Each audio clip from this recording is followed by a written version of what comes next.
Good, good, good. So let's take advantage that we have Mr. Frank. So he's not only a good friend of mine. Frank is extraordinary. Frank has been on top of several successful USA projects, contracts. He has been a part of the strategy and donor coordination in countries like Venezuela, countries like Honduras. Now he just left. He was living in Colombia too. He has been working in terms of leadership, getting in multilateral organizations. He has been strengthening human rights in terms of promoting interest in Haiti, participating directly with multilateral efforts there. He also has political experience. He has some experience with Hillary. He worked at the White House. So he is the real guy. He has been implementing his way of advising and supporting and planning with several contractors, so several contracts in several countries. And he has been also managing the monster from inside. So what he's gonna share is his experience from the agency, from the donor's perspective, from USA, from the ones that at the end are the ones that decide the future of the organization. And also he was a country rep, so he managed directly the engagement with the organization, with the nonprofit, or with the contractor. Thank you for accepting. Thank you for being here. We have been, we got along. We have been working together for several years. Thank you for being here. All yours. Carlos, thank you very much. You guys are very fortunate to have Professor Ponce with you. He gives it to you the way it is, and he's often the man who can tell you where the devil is in the details. For a second, if you all mind with turning on your camera so I can see who's in the class, that would be great, just to know who's there. Scott, I love your background. I don't know if you're in the Pacific Northwest, but I'm calling in from Portland, Oregon. Hello, thank you for turning on your cameras. I'll bait, even if it's briefly. Nice to meet you all. As Carlos said, I've been working in this industry for 21 years now. And it's been fun. I started working out with a small Catholic NGO in Rwanda and the Congo as a volunteer. Later joined the United Nations as a consultant, became part of the UN staff in Sudan during the Darfur crisis and the genocide in 2006 to 2010. And I was kicked out of Sudan for photographing the genocide. I think 2 of my photos made it to the International Criminal Court, and later went on to join USAID and the US government off and on. I've left the US government. I don't know how politically savvy it is to say it here, but to work on the Hillary campaign, later at the Obama White House as a political, and then on the Joe Biden campaign on his foreign policy team. So I apologize, my background is not as neat as some of you. I just gotten back. Oh, rural Clackamas County, very good, William. I'm here in Portland, Pacific Northwest. So first of all, thank you again for this space. I hope I don't bore you too much. I realize it's for some of you, it's like 7 p.m. on the East Coast time, so I hope it's not too brutal. I can talk to you a little bit about some of the larger aspects of strategy, but I think part of this is to talk to you about how we work on contract management. It's a rather bureaucratic but very necessary step in what many donors do, whether it's DFID, the British, USAID, the Aussies, or any number, Israeli aid, USAID. As Professor Ponce probably has told you, USAID is the largest donor in the world for international development. And the importance in that is that we do emergency stuff through our Bureau for Humanitarian Assistance, BHA, or what used to be called OFDA, You see those people flying in helicopters. When the Japanese nuclear explosion happened, they sent in K9 units from California, from Texas, from all over the United States, firefighters, etc. We do the emergency stuff, the emergency sanitation, the food, etc. That's one component, and that's really the humanitarian side.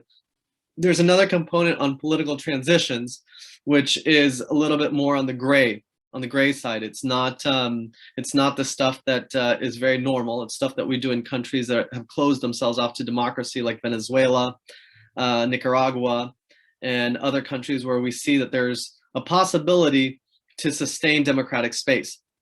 There's the other part, which is a larger part of USAID, which is the development portion, which is the D in USAID. And the U.S. Agency for International Development, for those of you who don't know, is the arm of the U.S. government that supports U.S. foreign policy, but also helps the development of a country. Now, what's interesting is that USAID before was very much its own independent agency. As time has gone by, as government has become more compact, you could say in many ways, and streamlined, and as different administrations have shaped it, USAID has also become a tool of U.S. foreign policy. So we're not just looking to ensure that we're supporting maternal health, HIV projects, that type of stuff, but we're also looking to see how that supports the overall U.S. government strategies. That could be in the region, and that could be in the country. I'll give you an example. USAID supports one of three main goals, if not all three goals. I worked on one of them in Colombia. In Colombia, we have a goal to help eradicate the production of coca, which is the primary ingredient for cocaine.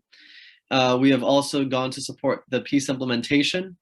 And the third portion is to support the influx of Venezuelan migrants, approximately 2.1 million that have come from Venezuela into Colombia. So USAID helps support all three aspects. I worked on one, as I was just saying, the part that's on Venezuela. And in that, we've done everything from emergency rapid response, which is humanitarian assistance in food and health primarily, and livelihood, to situations that require more of a political finesse, the organization of civil society or groups that are Venezuelans and Colombians that are in support of those that are in need for assistance, whether that's escaping political pressure, the press, and human rights in general. That includes everything from the human rights abuses of migrants that are coming in from Colombia to escape gender-based violence. That includes children that are coming without parents, just as we're seeing on the US-Mexico border. And that also includes a development portion, which is a large portion, which goes to how do we support the government of Colombia to have strong systems to be able to adapt and to be able to transmit services to a Venezuelan migrant population, a very large migrant population that makes up approximately 3 to 5% of the population of Colombia. Especially when Colombia, as many of you know, those of you who have studied Colombia, has been a large exporter of migrants, not a large importer of migrants. So because of the crisis in Colombia, we've seen a lot of Colombians leave. And now we're seeing that for Venezuela, the best option is to get to Colombia. It's the closest, most developed border next to Venezuela. So very interesting work out there that we've been doing. I just got back about a week ago from Bogota, finished up my time there. But we have several mechanisms, and I think this is one of those things we want to discuss today, on how we carry out your hard-earned US tax dollars on the field. So basically there's two modules. I'm sure Professor Ponce has gone through them, but we deal with acquisitions and awards. Acquisitions are contracts. Awards are assistance to organizations to carry out ongoing projects. So for example, an acquisition could be a contract to one of the big quote unquote beltway bandits, a Chemonics, a DAI, Casals, Creative, versus an award which is given to an organization for their continuing work already in that country. Or as I heard, an unsolicited proposal or something of the sort. That could go to a PIO, a public international organization like the UN, IOM, Malteser, or one of the organizations that I think Professor Ponce has probably talked about, whether it's an NDI, the National Democratic Institute, or IRI, the International Republican Institute, or an organization like Freedom House. So all these organizations fall under what's called a PIO. They're not private contractors. They're organizations that have a multilateral approach to their work, that aren't profit-based, but rather based on a certain type of skill or forte. Freedom House, for example, focuses a lot on freedom of speech and human rights. NDI, IRI on the political party constitutions and political party strengthening. Very interesting work that they're doing, because when we talk about democratic institutions, whether it be in the United States or other places, we talk about how strong institutions are despite the person that governs. So despite a Maduro or an Ortega or any of those, or I don't know, someone else that you can imagine, we have institutions that are strong enough that sustain the country. So we try to fortify the institutions, and in this case, help the institutions to make sure they're strong enough to be able to assist whatever efforts they have that also matter to US government interests. So, awards and acquisitions, what are they? Very simply put, there are two main mechanisms in assisting a country in their development route. An award basically is a mechanism that, as I said, supports an ongoing effort. But you don't have what's called substantial involvement. An award, for example, with the UN, since you're buying into a service, you have certain goals that you want an organization to reach, but you don't have the day-to-day exact type of relationship that you would with a contractor, which is an acquisition. An award is basically meant to assist, and it's a little bit more hands-off for the US government. You still have to monitor, you still have to evaluate, you still have to ensure that US government resources are going towards the organization that, or the population, the target population that you want to serve. On the other hand, you have acquisitions, which are contracts. That has what we call substantial involvement, which means you have more of a monitoring, more of a checks and balances, and more of an approval process on what the company is doing. And normally, when we look at an acquisition, we're looking at, okay, do we want to build schools? Do we want to build bridges? Do we want to build roads? Do we want to provide a service, and a specific service that we want control over? Versus an award, which we're saying, okay, the UN is doing something great. We want to continue to support what they're doing. And in that case, they already have a strategy, they have goals already, or we can ask them to include certain goals, but we're not hiring directly like a contractor. It's very similar to, for example, if you're building an addition to your home, you get a contractor to do that. Now, an award would be more like you're sending your kid to a school and they've already got their goals and you're buying into that service. So there are two different mechanisms. And it's very important because each mechanism has the ability to do certain things and certain things that you can't do. What's most important in all of this? It's really for people like me that are bureaucrats in many missions, it's ensuring that US government tax dollars are spent correctly. So what does that entail? That entails one, a monitoring, evaluation, and learning, what we call MEL. So we monitor how the organization is doing. And how do you do that? Well, it's the cool parts of the job, really. You get to go to the field. You get to see the projects being implemented. You're not just reading reports, which we do a lot of. We're reading a lot of reports. But even during these COVID times, we were vaccinated so that we could carry out federal regulations to be able to go out and ensure that US tax dollars are being spent correctly. So we're monitoring. We're also evaluating. And the evaluation is more for contracts or acquisitions than it is for awards. And in those evaluations, we're basically saying to the contractor, hey, we like this, we're not liking this, and maybe how can we do this better, which is the L part, learning. And some of you have probably seen this. This happens everywhere, whether you're in federal contracting, whether you're in different types of contracting in the private sector. Long before I worked here, I worked at Costco Wholesale. And we have the same idea. It's how do you monitor? How do you continue to evaluate? How are you learning from the processes? Some of what we do is not black and white. In fact, a lot of what we do is not black and white. The black and white is done by many other donors who just want to give money and be done and say, hey, we contributed, we bought so many blankets, so many towels, we built so many schools. The hard part is changing attitudes, perceptions, and behaviors.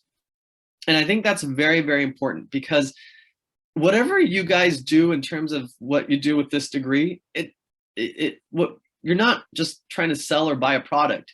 You're actually trying to influence actions for the better. And so I think in that respect, this monitoring, evaluation, and learning is very, very important. In every contract or award, there's two main aspects as well. And those influence how well you're able to carry out your goals. And part of that are resources and time.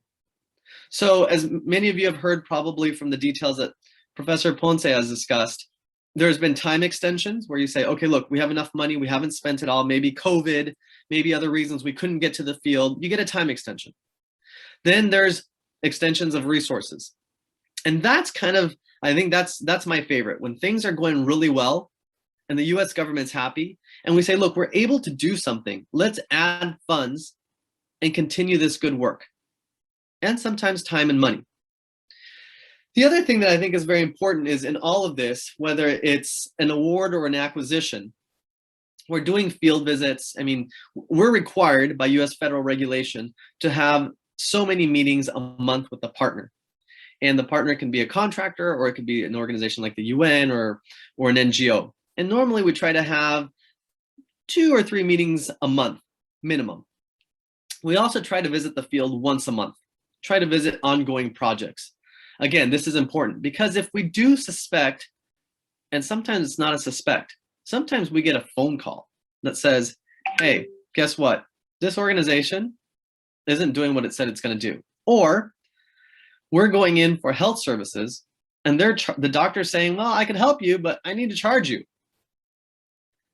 And that's not what the US government has paid this organization to do. So part of what we're doing is we're monitoring, and at the same time, we're inspecting. If it's something like humanitarian assistance, my job is to go to some of these warehouses on the border and ensure that the quality of metal that is used in a frying pan is the quality we've asked for. If not, our beneficiaries are not getting what they need. And who's paying the bill? The US tax dollar. And that's what we consider fraud. And that's why I also work very closely, and all of us do in the US government, with our Office of the Inspector General. Whenever we receive a complaint, even though I supervise an award, I am required by federal regulation to go and send an email and contact the Inspector General and say, there's something fishy that I've been notified about. I'm going to go look into it. Now, even though I go and look into it, they're still going to send an independent team to evaluate it.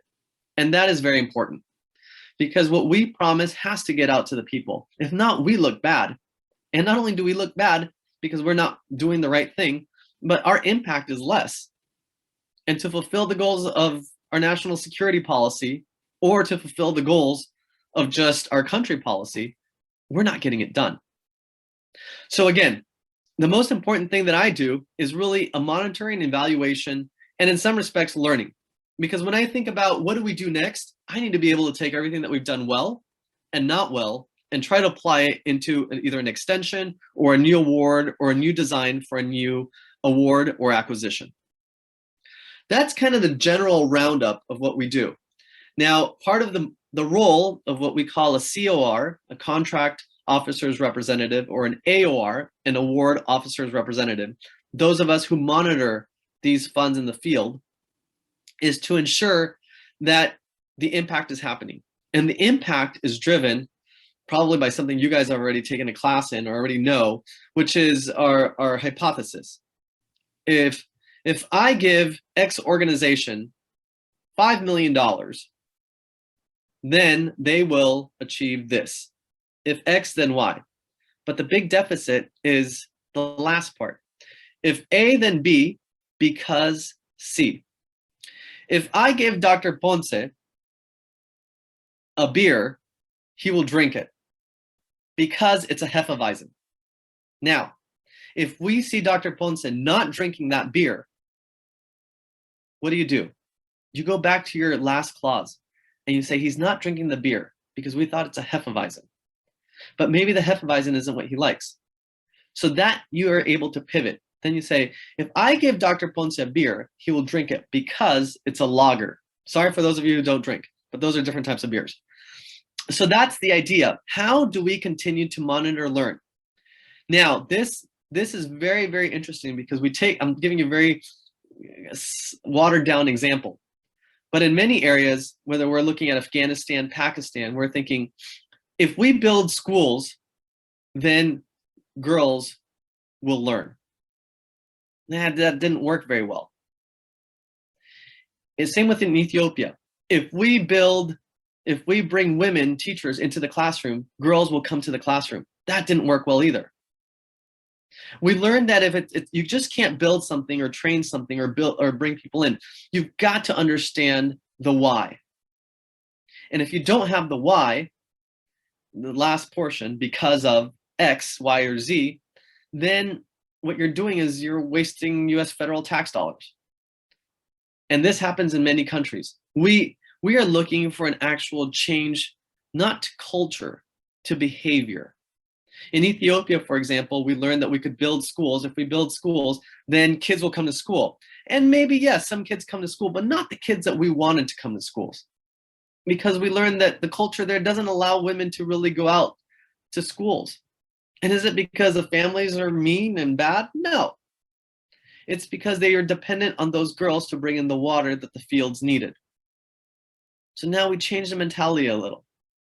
And instead of just thinking in our silos, we go talk to our agricultural team and we get water to these fields. And then we look at how we can get girls to school. And it's not just by building a school. If we build schools, then girls will come to learn because their parents don't need them carrying water, and the girls have transportation. So the dynamic now is, and this is part of our job, is to look at how are we putting money out there in a way that we can pivot US government funding, whether it's in a war or an acquisition. We can monitor these, we can measure the impact. And when we don't have the impact, we learn and we can pivot so that we do get the impact that we want. And in many cases, people ask us, they say, well, why does the US government do all this good stuff? Right? Why do we do this? Is it because we're just naturally good? Yeah, there's a portion that's kind-hearted that wants to do this, but it also serves our national security principles. We want people to understand democratic values. We want people to understand and to value human rights. We want education for children, not just because it's a good thing, but because if they're teaching more of their kids, guess what? These kids that can learn, they will say no to things like corruption. They will say no to the values that we don't also appreciate or want to keep in a government. We want to create better leaders, societies that are sustainable, and practices that are going to not only just build stronger countries and communities, but also grow infrastructure and produce and produce X, Y, and Z. We want to create markets. We want to see economies flourish, because when economies don't flourish, we've got major national security issues. So all of this is all interconnected. What we do in terms of why are we growing more cacao in South Colombia? Well, yeah, we want to get rid of the coca fields, but also we want to bring security to the country. We want these kids to learn. We don't want them joining a gang. We don't want a cyclical cycle to happen where it's poverty, lack of education, continuing poverty, violence, poverty, and it continues. So that's the role of development. The role of development is to break the poverty, because we notice in more and more countries that aren't poor are less prone to violence and extremism. So this is all part of a larger national security strategy, besides doing, I think, what is good. Some people question it, and rightly so. We should always question it. Development should never do anything bad. Cause no harm is our first rule in all development. And I think that's very important. So that's kind of a general, this is what I do. I've spoken for 29 minutes now. I don't want to bore you to death.